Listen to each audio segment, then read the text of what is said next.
Hello everyone, मैं आदित्य आप सभी लोगों का स्वागत करता हूं अपने YouTube channel let's go technical में। तो आज आपको बताया जाएगा एमएस वर्ड के लेआउट टाइप के बारे में। एमएस वर्ड के लेआउट टाइप में पहला ऑप्शन यहाँ पे आपको मिलेगा पेज सेटअप ग्रुप के अंतर्गत मार्जिन। ये मार्जिन ऑप्शन का काम क्या होता है, जैसे मेरा कोई भी डॉक्यूमेंट लिखा गया है तो यहाँ पे आप देख सकते हैं पेज के चारों तरफ कुछ स्पेस छूटा हुआ है।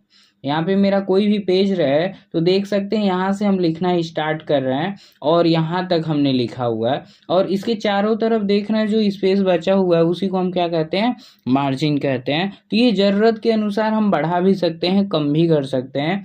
तो आप क्या करिएगा, मार्जिन ऑप्शन पे क्लिक करिएगा। यहाँ पे कई सारे मार्जिन से रिलेटेड पेज के साइज दिए रहते हैं। जो भी स्टाइल चूज करेंगे उसी के अकॉर्डिंग जो है आपके पेज की मार्जिन कम या ज़्यादा हो जाएगी। तो कोई भी यहाँ पे चूज कर लीजिए, वाइड माइड्रेट जो भी आप चूज करेंगे उसी के अनुसार यहाँ पे दिखाएगा कि टॉप में कितना मार्जिन है, बॉटम कितना है, लेफ्ट कितना है, राइट कितना है। तो हम सबसे पहले नॉर्मल यूज करते हैं ताकि पेज के चारों तरफ जो है 1 इंच जो है मार्जिन के तौर पे रहे। इसको हम कम या ज़्यादा क्यों करते हैं, जैसे मान लीजिए हम कोई डेटा तैयार कर रहे हैं और तैयार करते करते क्या हुआ, 2-4 लाइन दूसरे पेज पे चला गया तो हम क्या कर देंगे, अपने मार्जिन को थोड़ा सा कम कर देंगे ताकि उसको एक ही पेज में जो है एडजस्ट किया जा सके। तो 2 तरीका है एडजस्ट करने का। पहला तो ये है कि जो ऑप्शन दिए गए हैं उसमें किसी ऑप्शन को चूज कर लीजिए ताकि वहीं से हो सकता है सही हो जाए। तो वहां से भी नहीं होता है तो एक मैनुअल तरीका है, आप यहाँ पे जाइए सबसे लास्ट में मार्जिन ऑप्शन क्लिक करके सबसे लास्ट में एक ऑप्शन दिखेगा कस्टम मार्जिन का। आप जब इस पे क्लिक करते हैं तो यहाँ पे देखिए कस्टम मार्जिन में ये बॉक्स आ जाएगा। ये पूछेगा कि टॉप कितना मार्जिन है, लेफ्ट कितना है, राइट कितना है, बॉटम कितना है। तो आप अपनी सुविधा के अनुसार इसमें 0 कर सकते हैं, 0.1 कर सकते हैं। तो जो भी आपको अच्छा लगे उसको चूज कर लीजिएगा। फिर इसके अंतर्गत देखिए जब कस्टम मार्जिन पे हम क्लिक कर रहे हैं तो बहुत सारे ऑप्शन यहाँ पे पेज का मिल रहा है, लेआउट का मिल रहा है। उसके साथ साथ यहाँ पे देख रहे हैं पोर्ट्रेट, लैंडस्केप, ये सब अलग अलग पूछ रहा है। अभी हम अलग अलग बताएंगे, वो सब एक ही बॉक्स में आ गया था। यहाँ से भी कर सकते हैं। दूसरा चीज देखिए मैनुअल तरीका क्या है, मैनुअल में जैसे ये वाला जो मार्जिन ये रूलर होता है इस पे जो है इसका नाम होता है टॉप मार्जिन। यहाँ से अगर हम लेफ्ट बटन प्रेस करें तो देख सकते हैं एक लाइन जनरेट हो रहा है। अगर इस पे लेफ्ट बटन प्रेस करके ऊपर लेकर जाएंगे तो मेरी टॉप मार्जिन क्या हो जाएगी, कम हो जाएगी। और ये मार्जिन केवल एक पेज की कम नहीं होगी, अगर हमारे डॉक्यूमेंट में 20 पेज हों तो आप देख सकते हैं 20 पेज का जो मार्जिन है वो एक समान हो जाएगा। देखिए तो जो भी आपके लिए सूटेबल हो आप चूज कर सकते हैं। देखिए हर एक पेज का मार्जिन जो है टॉप का वो कम हो चुका है। अगला चीज आप चाहते हैं लेफ्ट का मार्जिन अपने अनुसार करना, ये माउस का पॉइंटर बीच में रखिएगा, थोड़ा सा इसको हम आगे की तरफ मूव कर दे रहे हैं। अब यहाँ पे देखिए मार्जिन आ गया लेफ्ट मार्जिन, इसको लेफ्ट साइड कर दीजिएगा। ये लेफ्ट की मार्जिन जो है कम या ज्यादा कर सकते हैं। यहीं से राइट का हो जाएगा और थोड़ा सा डाउन जाएंगे तो यहीं पे आपको डाउन बॉटम मार्जिन भी मिल जाएगा। इस तरीके से मार्जिन को कम या ज्यादा किया जा सकता है। अगला ऑप्शन यहाँ देखिएगा ओरिएंटेशन का। ओरिएंटेशन में क्या होता है, पेज को हम रोटेट कर सकते हैं, या तो पेज को पोर्ट्रेट मोड में कर देंगे यानी पेज की लेंथ अधिक होती है उसकी चौड़ाई क्या होती है, कम होती है। और लैंडस्केप कर देते हैं तो पेज की चौड़ाई जो होती है बढ़ जाती है और पेज की हाइट जो है कम हो जाती है। तो ये भी जरूरत के अनुसार यूज किया जाता है। कभी कभी चौड़े पेज की जरूरत है तो आप उसको क्या करिएगा, लैंडस्केप कर लीजिएगा। और पेज की हाइट वाली चाहिए तो पोर्ट्रेट यानी चौड़ाई बढ़ानी हो तो लैंडस्केप करिए और पोर्ट्रेट कर देंगे तो इसकी हाइट जो है बढ़ जाएगी। इसके आगे जब आप बढ़ेंगे तो यहाँ पे एक ऑप्शन मिलता है साइज का। तो साइज ऑप्शन का यूज करके हम क्या कर सकते हैं, पेज की साइज, जैसे मार्केट में पेज की साइज होती है legal size, letter size, A4 size, उसी तरीके से यहाँ से कई साइज के पेज मिलेंगे। जो पेज की साइज रहेगी उसको आप चूज कर लीजिएगा, उसी पेज के साइज में आपका पेज जो है कन्वर्ट हो जाएगा। तो जो आपके लिए सूटेबल है आप यहाँ से चूज करिए। मैक्सिमम A4 साइज का पेज यूज किया जाता है और ये मार्जिन हमेशा नॉर्मल कर लीजिएगा। अगला ऑप्शन यहाँ पे देखिएगा क्या होता है, मोर पेपर साइज।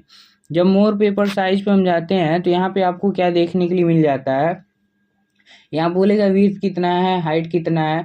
तो ये अपने अनुसार, जैसे मान लीजिए हमको 5 इंच चौड़ा आपका पेज चाहिए और 6 इंच लंबा पेज चाहिए, तो इसको चूज कर लीजिए। उसके बाद जब ओके करेंगे तो उसी साइज का पेज मेरे पास जो है इंसर्ट होकर आ जाएगा। तो ये आपकी ज़रूरत के अनुसार होता है, जैसी आपकी ज़रूरत हो उसके अनुसार पेज की हाइट और विड्थ को जो है चूज किया जा सकता है। एक और चीज़ देखिएगा, जैसे मान लीजिए मेरा ब्लैंक पेज है, अब यहाँ पे ऑप्शन आपको दिख रहा था क्या चीज़, लेआउट टैब में कॉलम्स ऑप्शन दिख रहा था। तो कॉलम्स ऑप्शन में देखिए कह रहा है कि हम पेज को क्या कर सकते हैं, कॉलम में ब्रेक कर सकते हैं। तो कॉलम में ब्रेक करने के लिए आपको क्या करना है, सबसे पहले इसको थोड़ा सा हम बैक कर लेते हैं। तो कॉलम में आएंगे तो यहाँ पे 2 कर दिया जाए तो मेरा पेज जो है 2 भागों में डिवाइड हो जाएगा। आप देख सकते हैं यहाँ से यहाँ तक मेरा रूलर आ गया और यहाँ पे यहाँ से आ रहा है। तो आपके ऊपर डिपेंड करता है कितने कॉलम में डिवाइड करना है। अगर हम 3 कर दें तो मेरा 3 भाग में कॉलम डिवाइड हो जाए, मतलब पेज डिवाइड हो जाता है। अगर लेफ्ट करते हैं तो देखिए लेफ्ट कॉलम की चौड़ाई कम होती है, राइट की अधिक होती है। अगला ऑप्शन आपका क्या होता है, राइट। तो राइट कर देंगे तो लेफ्ट की चौड़ाई अधिक हो जाएगी और राइट की जो है कम हो जाएगी। मैनुअल सेट करना है तो यहाँ पे मिलेगा मोर कॉलम। तो मोर कॉलम में जाएंगे तो यहाँ पे पूछ लिया जाता है नंबर ऑफ कॉलम, तो ये नंबर ऑफ कॉलम कर दीजिएगा। ये लाइन के बीच में चाहिए तो आप यहाँ पे लाइन लगा सकते हैं कि कॉलम के बीच में क्या हो जाए, एक लाइन बन जाए। एक और होता है कि यहाँ पे आप कॉलम के बीच की चौड़ाई निर्धारित कर सकते हैं कि मेरी कॉलम की चौड़ाई कितनी चाहिए। अगला नंबर ये होता है कि स्पेसिंग, कॉलम के बीच में कितना स्पेस चाहिए। ये सब मैनुअली सेट किया जा सकता है, ये आपके ऊपर डिपेंड करता है कि आपको कितने कॉलम और रो की ज़रूरत है, तो आप चूज़ कर लीजिएगा। इस तरीके से आपको टेक्स्ट बुक देखने के लिए मिल गया होगा। जैसे मान लीजिए किसी व्यक्ति का डेटा बना रहे हैं, नाम का लिस्ट तैयार कर रहे हैं, तो यहाँ पे क्या है, बस थोड़ी सी जगह चाहिए तो कॉलम के फॉर्मेट में कर लीजिएगा ताकि मेरा डेटा आसानी से तैयार हो जाए। क्योंकि अब जब कॉलम में हो जाएगा तो जब भी हम कुछ लिखना स्टार्ट करेंगे, जैसे मान लीजिए सबको डिलीट कर दिए हम, ठीक है। अब यहाँ पे जब हम कुछ लिखना स्टार्ट कर रहे हैं तो यही मेरा कॉलम भरेगा, तुरंत ये दूसरे लाइन से लिखना स्टार्ट कर देता है, ठीक है। अगर पेज की चौड़ाई रहती तो यहाँ पे एक्स्ट्रा जगह जो है खराब चला जाता।